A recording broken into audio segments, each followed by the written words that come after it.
The first thing I heard that morning was not a knock on my door. It was Karen screaming from my driveway.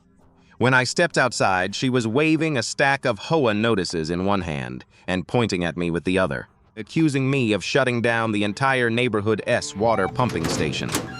Her face was red, the board members were gathered near the curb, and from the small pump house behind the clubhouse, a warning alarm kept screaming through the quiet street. The entrance fountain had stopped running. The sprinklers were dead. The retention pond pump was silent. Karen told everyone I had sabotaged HOA property and that the repair bill would be coming straight to me. I had no idea what she was talking about. Then I looked toward the back edge of my property. The old utility posts along my tree line had been cut down. The low power and control lines that had always run through the recorded easement were lying in the dirt. A metal junction box had been pried open. Another was hanging loose, and the warning sign that said utility easement, do not disturb, had been ripped out and tossed into the mulch. Karen lifted her chin like she was proud. For weeks, she had called those lines ugly junk wires.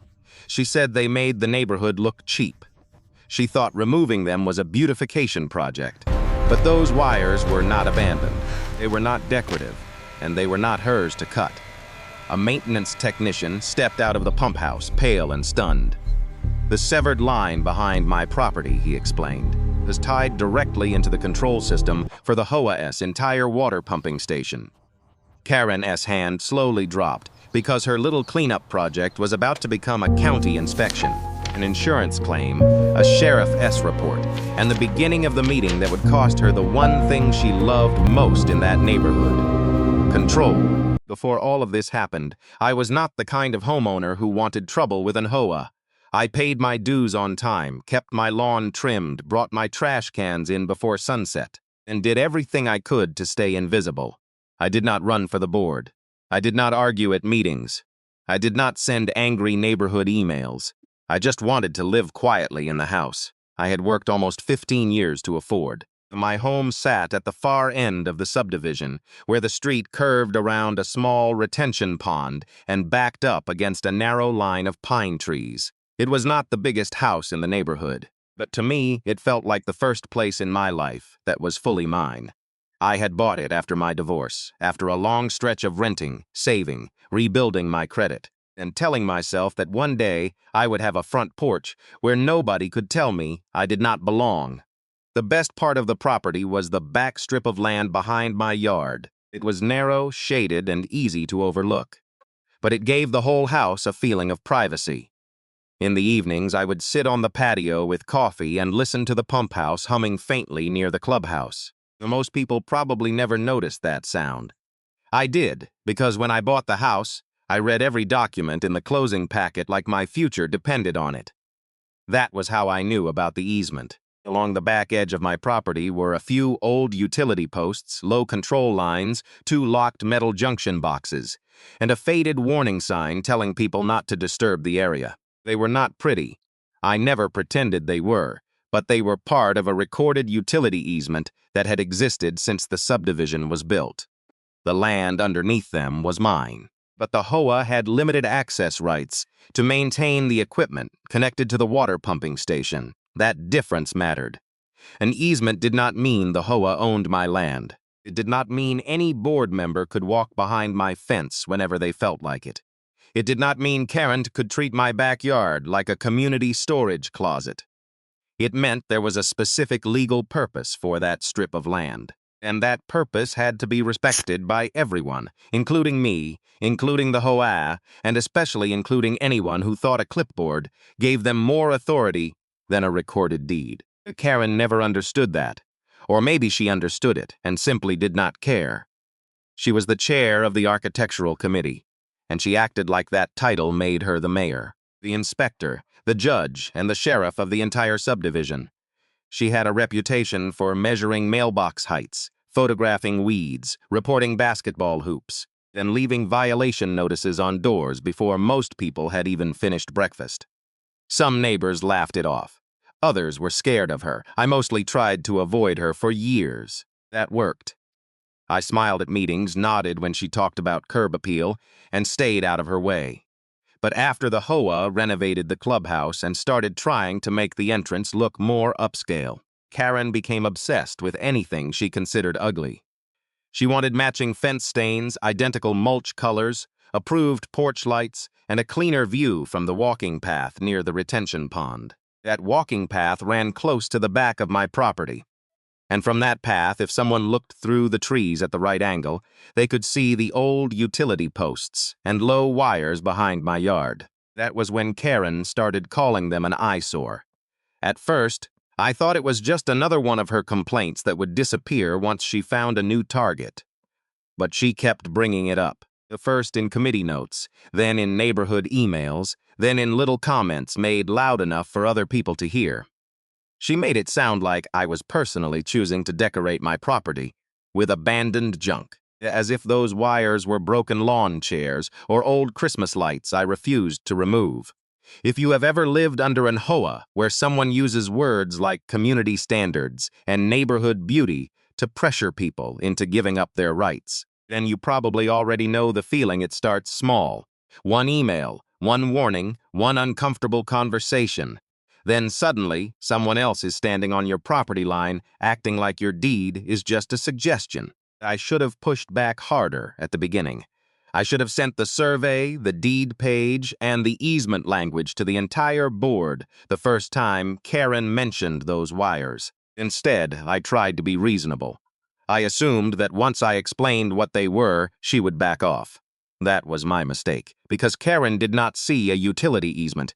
She saw something ugly that embarrassed her. And once Karen decided, something did not belong in her perfect little version of the neighborhood. She did not ask whether she had the legal right to remove it. She only asked how fast she could make it disappear. The first official notice arrived on a Monday afternoon, folded into a plastic sleeve and taped to my front door like a warning from a court I had never agreed to enter. At the top was the HOA letterhead. Under that, in bold letters, it said I was in violation of the community's exterior appearance standards because of abandoned utility debris, visible from the common walking path. I knew immediately what Karen was talking about. She meant the old utility posts behind my yard. She meant the low control lines running through the recorded easement. She meant the locked junction boxes that had been there since long before I bought the house. But the notice described them as loose wires, scrap material, and unauthorized structures. It gave me 10 days to remove them or face daily fines. I stood on my porch reading it twice, hoping there was some misunderstanding. Then I took photos of the notice, scanned it, and sent a polite email to the HOA management company. I explained that the equipment was not mine to remove, even though it sat on my land. I attached a photo of the warning sign, a screenshot from my survey, and the page from my closing documents that referenced the utility easement. I kept the message calm. I did not accuse anyone of anything. I simply asked them to review the property records before issuing any more demands. Karen answered less than an hour later. Her message was copied to the architectural committee, the management company, and 2 board members. She dismissed my explanation as an excuse and said homeowners could not hide behind vague paperwork to avoid basic neighborhood standards. She claimed the easement only gave the HOA the right to clean up the area, and that anything ugly, rusted, or visible from common property was subject to removal under the architectural rules. That was the first moment I realized. This was not confusion. Karen had decided what she wanted the truth to be, and now she was trying to force the paperwork to bend around it. The next 2 weeks, the pressure increased. A second notice arrived, this time with a fine, then a third, warning that my access to community amenities could be suspended, then a longer email accusing me of being uncooperative and damaging property values. Karen began walking the path behind my house with other committee members, stopping near my tree line and pointing through the pines as if she were inspecting a crime scene. My security camera caught her standing there several times, hands on her hips. They're staring at the utility posts like they had personally insulted her. I kept responding the same way. I told them the lines were part of a recorded utility easement. I told them I would not remove equipment tied to HOA infrastructure. I asked them to have a licensed contractor or county official confirm the purpose of the wires before taking any action. I also made it clear that nobody had permission to enter the back strip of my property without written notice and a lawful reason. Karen did not like being told no one Friday evening. She sent a final email saying the HOA had waited long enough and that corrective action would be taken if I continued refusing to comply. The phrase sounded official, but there was no board resolution attached. No contractor estimate, no permit, no utility locate confirmation, and no county approval. Just Karen S. name at the bottom, followed by her title as Architectural Committee Chair. I did not answer that night. Instead, I saved the email, backed up my camera footage, and placed a fresh no trespassing sign near the side gate. I had a bad feeling that I still believed no one would be reckless enough to cut anything connected to a utility easement. I was wrong. The following Wednesday, I left for work a little after 7 in the morning. My driveway camera showed the street was quiet. My backyard camera showed the utility posts standing exactly where they had always stood, half hidden by pine branches and morning shade. At 10:18 a.m., Karen appeared on the walking path. She was not alone. 2 landscaping workers followed her with hand tools, and a handyman I had seen around the neighborhood carried a ladder and a battery-powered saw. Karen walked straight to the edge of my property, paused only long enough to look around, then stepped past the trees into my yard. She did not knock on my door. She did not call me. She did not contact the management company in any way that included me. She simply led them in. The camera recorded everything. She pointed at the warning sign first. One of the workers hesitated. Karen waved him forward. A few minutes later, the sign was pulled out of the ground and tossed into the mulch. Then the handyman opened the first junction box. He did not test it properly. He did not mark the line. He did not wait for a utility locator. He just treated it like scrap. By noon, the first control line was down. By 1 o'clock, 2 of the utility posts had been cut low and dragged aside. By the time I got home, the whole back edge of my property looked like someone had ripped the spine out of it. Lines were lying in the dirt. The junction boxes were hanging open. The fresh sawdust covered the ground near the posts. Tire tracks from a small utility cart cut across the grass I had spent all spring trying to repair. The no trespassing sign near my gate was still there, but Karen had simply entered from the common path instead, as if approaching from a different direction made it legal. I stood there for a long moment, not angry at first, just stunned. Then my phone started buzzing. A neighbor texted me to ask if my water was working.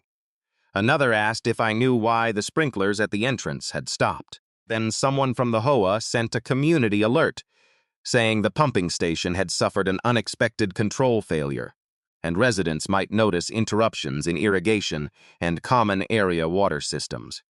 Less than 30 minutes after that, Karen sent a neighborhood email announcing that a long-standing visual nuisance had finally been removed from the walking path area. She described it as a successful cleanup. She thanked the volunteers who helped preserve the upscale appearance of the community. She made it sound like a victory. I read that email, standing beside the severed wires on my own land. That was when the anger finally hit me, but I did not yell. I did not walk to Karen's house. I did not touch the wires. I did not give her the reaction she probably expected. I opened my phone, pulled up the security footage, and watched Karen lead 3 people onto my property to cut equipment. She had been warned not to touch. Then I looked toward the clubhouse. There, the pump house alarm was already starting to echo across the neighborhood. Karen thought she had cleaned up something ugly. What she had really done was create the most expensive mistake the HOA had ever seen. I learned a long time ago that when someone reckless damages your property, the worst thing you can do is give them a messy reaction they can use against you later. Karen wanted anger. She wanted me storming across the street, pounding on her door, and yelling loud enough for the neighborhood to say we were both out of control. So I did the opposite. I stood in my backyard with the severed wires at my feet, took one slow breath, and started documenting everything. The first thing I did was record a video of the entire scene without touching a single wire. I started at my back patio, walked toward the tree line, and narrated the date, the time, and the condition of the property exactly as I found it. I filmed the cut utility posts, the open junction boxes, The torn ground, the tire tracks across my grass, the warning sign thrown into the mulch, and the place where the low control lines had been sliced clean through. Then I took still photos from every angle. The wide shots, close shots, photos with landmarks in the background, photos showing the property line markers near the trees, photos showing that the equipment sat well inside the strip of land described in my survey. After that, I went inside and pulled up my security system. The backyard camera had caught Karen walking in from the common path with the workers behind her. It caught her pointing at the sign. It caught one of the men hesitating before she gestured for him to keep going. It caught the junction box being opened, the posts being cut, and the lines coming down. It even caught Karen standing with her phone raised, recording the whole thing like it was a proud before and after project. I downloaded the clips immediately. Then I saved them again to an external drive, uploaded copies to cloud storage, and emailed a copy to myself so there would be a timestamp. I did the same with every HOA notice Karen had sent. Every fine, every warning, every message where I had explained that the wires were part of a recorded utility easement. That part mattered most, because I had not just ignored Karen, I had warned her. I had told her in writing that the equipment was not abandoned. I had told her the lines were tied to HOA infrastructure. I had told her nobody had permission to enter my land without proper notice, and a lawful reason, and she had gone ahead anyway. Next, I pulled out the folder from when I bought the house. It was one of those thick, closing packets most people shove into a drawer and forget about forever. Mine was still organized in a file box because I had always been paranoid about property records. Inside were the deed, the title report, the survey, the subdivision plat, and the easement language that had been recorded years before I ever moved in. I spread everything across my kitchen table and started comparing the documents to the photos. The survey showed my back property line clearly. The plat showed the easement running along the inside edge of my lot. The title report mentioned a permanent utility and access easement connected to common area water management. None of it said the HOA could remove the equipment because an architectural committee chair did not like how it looked. The more I read, the worse it looked for Karen. The easement gave the HOA limited access to maintain utility infrastructure. It did not transfer ownership of my land. It did not give board members open permission to wander in for cosmetic reasons. And it definitely did not authorize an unlicensed handyman and landscaping crew to cut electrical control lines without utility location, county approval, or a licensed contractor. That night, while the pump house alarm kept echoing faintly across the neighborhood, I wrote a timeline. I listed the first violation notice, then my response, then Karen's reply, then the second fine, then the final warning about corrective action. Then the video timestamp showing her entering my property. Then the community alert about the pumping station failure. Then her email bragging that the visual nuisance had been removed. Seeing it all in order changed the way I looked at the situation. It was not one mistake. It was a pattern. Karen had been warned, corrected, and given documents, but she still chose to act like her HOA title mattered more than recorded property rights. The next morning, I called the county clerk's office and requested the recorded subdivision plat, the utility easement documents, and any maintenance agreements tied to the pumping station near our clubhouse. I also asked whether any permit had been issued for electrical work, utility removal, or easement modification behind my address. There was silence on the line for a moment after I gave the clerk the parcel number. Then she told me there was no recent permit connected to that work. That was the first crack in Karen S. story. I called the state utility locate service next. They had no ticket for my property that week. No one had requested marking before cutting, and no one had reported planned work. No one had followed the basic process any responsible contractor would have followed before touching buried or low-voltage utility infrastructure. Then I called the company listed on an old HOA maintenance report I found in my email archives.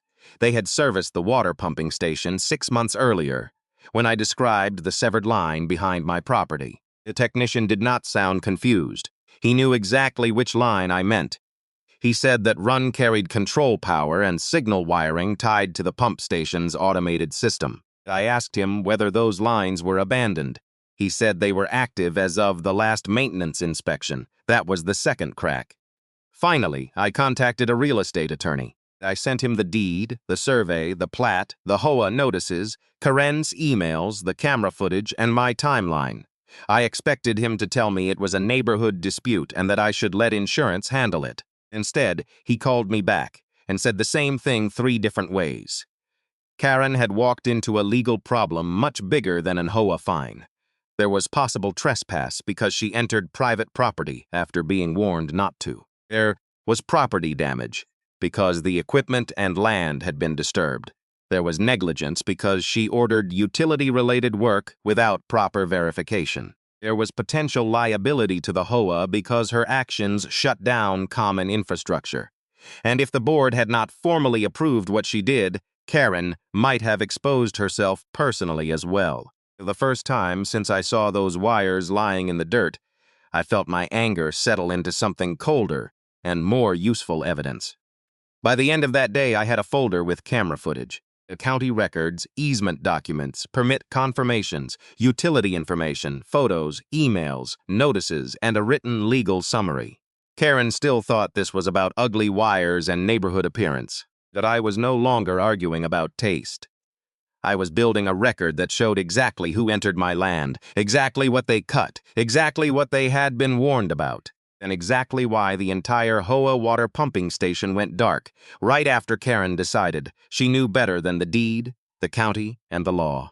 The legal turn did not come from one dramatic discovery. It came from a stack of ordinary documents that Karen had never bothered to read. The first one arrived from the county clerk's office the next morning. It was the recorded subdivision plat, from the year our neighborhood was approved.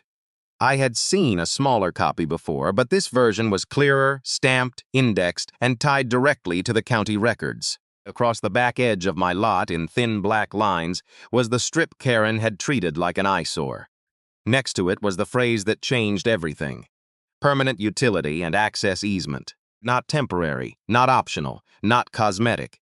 Permanent. The language attached to it was even worse for her. The easement existed for the operation, maintenance, repair, and access of utility infrastructure connected to common area water management. Any relocation, removal, or material alteration required written approval from the proper county utility office and work by qualified contractors under applicable permit requirements. I sat at my kitchen table reading that paragraph over and over. Karen had not cleaned up trash. She had removed part of a recorded utility system. The second document came from the county permitting office. There were no active permits for electrical work behind my address, no permit for utility removal, no permit for easement modification, no emergency work order, nothing. The only records tied to that strip of land were the original subdivision approval, the recorded easement, and older maintenance references connected to the HOA pump station. Then came the utility locate confirmation. No ticket had been opened before Karen brought people onto my property. Nobody had called to mark lines. Nobody had checked what was live, abandoned, low voltage, control wiring, or connected to anything else. To Karen, those wires had looked ugly, and that had been enough. The attorney explained why that mattered. A person could make a mistake and still be liable, but Karen had something much more dangerous in the record: notice. I had warned her in writing. I had sent the survey. I had referenced the easement. I had told the management company that the equipment was tied to HOA infrastructure. She did not act in ignorance. She acted after being corrected. That was the moment the entire dispute changed shape. Before, Karen had framed me as the unreasonable homeowner who refused to remove an eyesore. The HOA notices made it sound like I was dragging down property values and hiding behind technicalities. But the county records showed the opposite. I was the only person who had been trying to prevent the HOA from damaging its own infrastructure. The third piece of the turn came from the HOA's own files. 6 months earlier, the pump station maintenance contractor had emailed a service report to the board and the architectural committee. I found it buried in a long thread about irrigation costs and pond levels. In that report, there was a diagram showing the control line running through the easement behind my property, the same line Karen had ordered cut. Her email address was on the distribution list that destroyed the last possible excuse.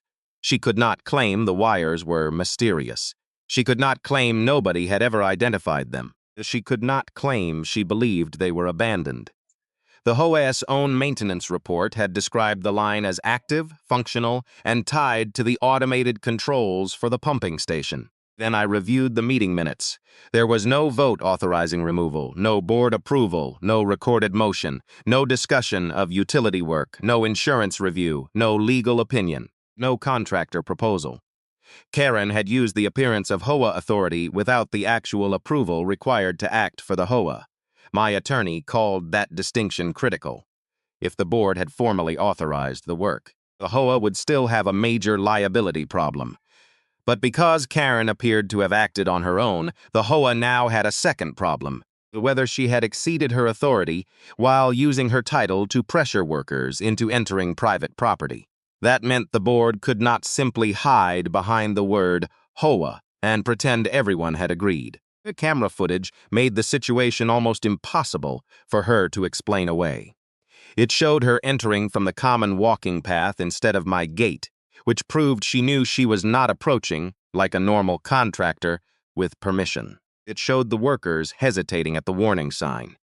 It showed Karen gesturing toward the equipment. It showed the sign being removed before the lines were cut. It showed the junction box being opened without proper marking or verification. And it showed her recording the work as if she wanted credit for it. The most damaging part was not even visual. It was the audio. The camera picked up enough for my attorney to isolate the moment. Karen dismissed the warning sign and pushed the crew forward. The words were not perfectly clean, but they were clear enough. She treated the sign as an obstacle, not a warning. She treated the easement as clutter, not a legal restriction. She treated my property like a stage for her personal authority. By that afternoon, the power dynamic had flipped. Karen was no longer the HOA official threatening fines. She was the person on video directing unauthorized work inside a recorded utility easement after receiving written notice that the equipment was not hers to remove. The HOA was no longer the victim of a mysterious pump failure. It was the organization whose committee chair had cut the control system feeding its own water station.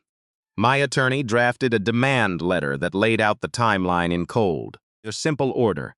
The notices, my written objections, the recorded easement, the lack of permits, the lack of board approval, the utility locate failure, the camera footage, the pump station outage, the repair costs, the trespass, the damage, the demand to preserve all HOA communications related to Karen's actions. That last part mattered. Preserve all communications because now every deleted email, every group text, every side conversation between Karen and the board could become part of the problem.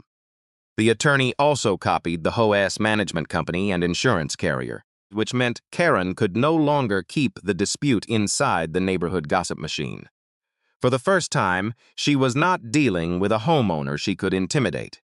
She was dealing with records, and records do not get embarrassed. They do not back down at public meetings. They do not care who has been on the board the longest. They simply sit there, stamped, dated, saved, and waiting for the moment someone arrogant enough decides the rules only apply to other people.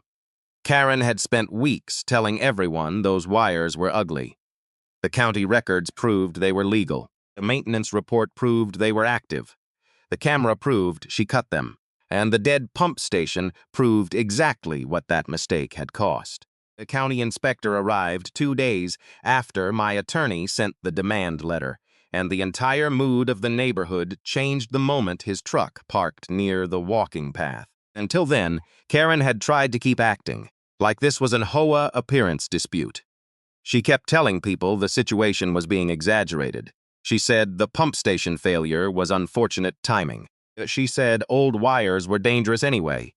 She even suggested that I was using legal language to bully volunteers who were only trying to improve the community.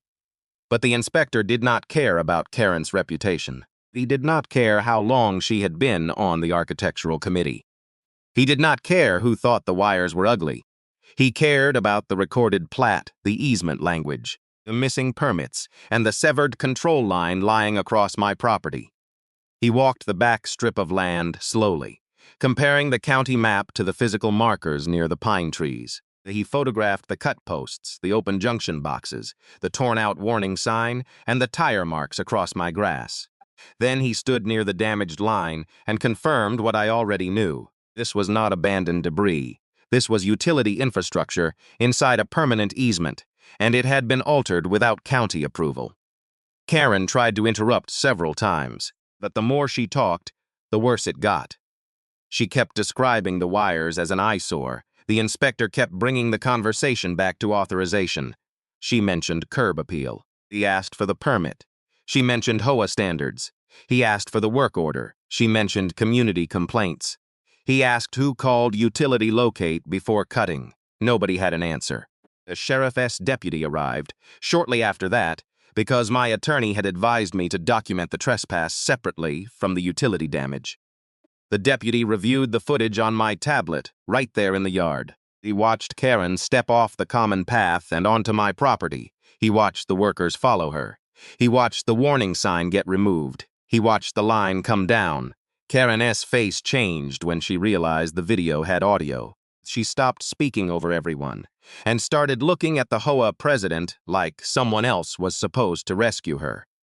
But the board members had gone quiet. The management company representative kept checking her phone. A pump station contractor stood nearby with his arms folded, clearly irritated that his emergency repair crew had been dragged into a disaster someone else created. Then the insurance adjuster arrived. That was when the money became real. The contractor explained that restoring the system was not as simple as twisting wires back together. The damaged section had to be replaced. The control box had to be inspected.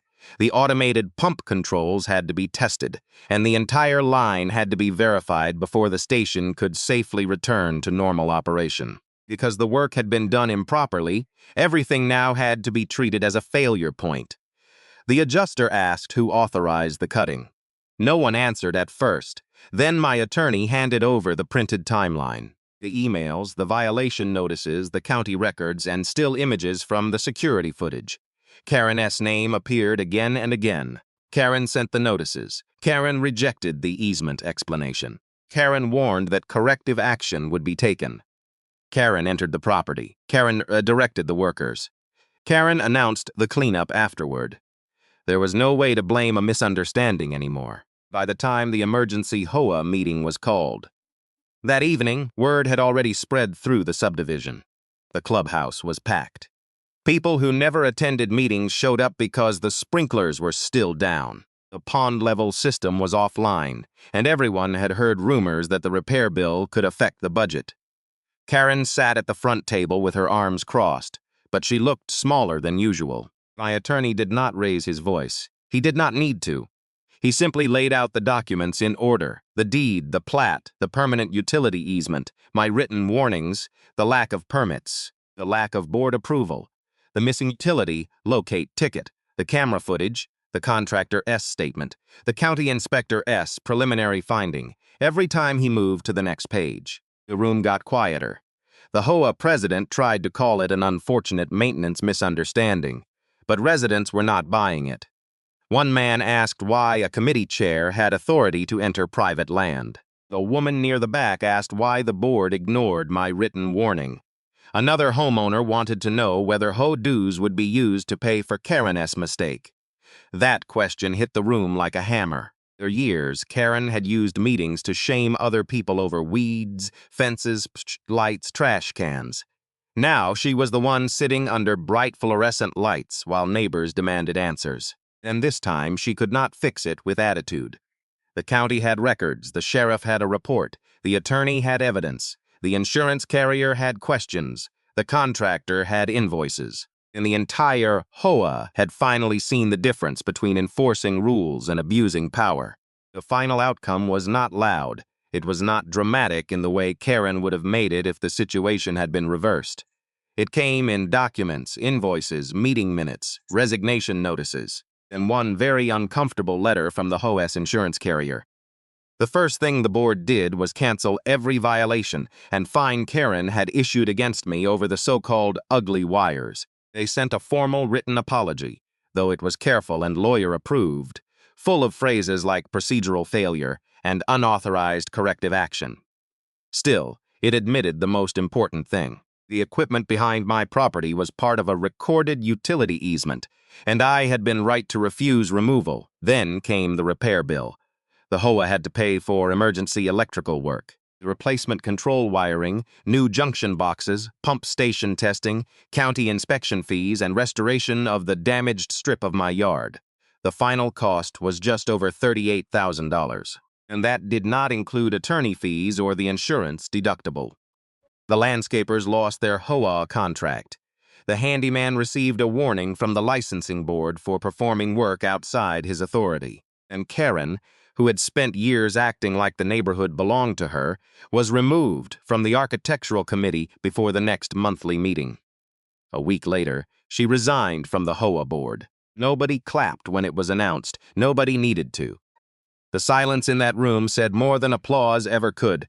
The board also passed a new rule requiring written owner notice, a permit verification, utility locate confirmation, and full board approval before anyone connected to the HOA could enter private property for work involving easements, utilities, fences, drainage, or access areas. In other words, they created the exact policy that should have existed before Karen turned her opinion into a disaster. As for my property, the line was repaired. The easement was clearly marked, and the county required a new metal sign that was much bigger than the old one. It no longer blended into the trees. It stood there in plain view from the walking path, clean and official with the words utility, easement, do not disturb, printed so clearly that even Karen could not pretend she missed it. Sometimes people ask me if I regret not fighting louder from the beginning. I do not, because Karen was always louder than me. That was her whole strategy. She shouted, threatened, embarrassed people, and used the HOA title like a weapon. But in the end, volume did not matter. The deed mattered. The easement mattered. The emails mattered. The camera mattered. The county records mattered. And if there is one thing I hope other homeowners take from this, it is this. Do not let someone call your legal rights an eyesore just because they do not understand them, or because they hope you will be too tired to defend them. Read your documents. Save every notice. Keep your camera footage. Ask for permits. Check county records. And when someone crosses your property line with arrogance instead of authority, do not give them chaos. Give them evidence, because I did not beat Karen by yelling louder. I beat her by proving exactly where my property ended, exactly where her power ended, and exactly how expensive it can be when someone refuses to learn the difference. If this story hit close to home, leave a comment with what you would have done. Share it with someone dealing with an overreaching HOA, and subscribe for more stories where the quiet homeowner finally gets the last word.